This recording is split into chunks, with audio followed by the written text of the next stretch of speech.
want to create that sleek map line effect. In this tutorial, I'll walk you through the process step by step in Capcut, and trust me, it's much easier than it looks. Let's get started. First, import your map image and place it on the timeline.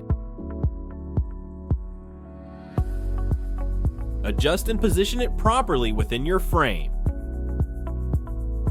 Next, click on the text icon, add a new text layer, and type in a simple -- style.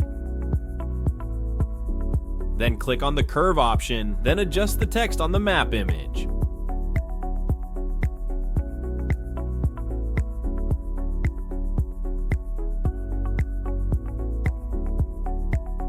Then go to animation, choose type 1.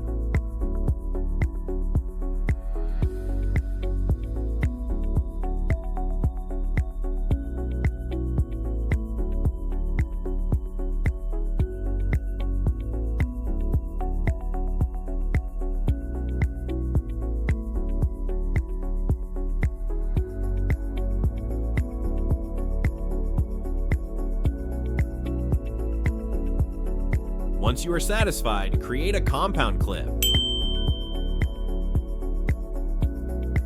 Apply some effects like Noise 1 and Player 3 to enhance the look. Then make precise adjustments. These final tweaks are essential for a professional finish, so apply them carefully.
And that's it. If you follow these steps carefully, you'll be able to achieve a smooth, stylish map line effect just like this.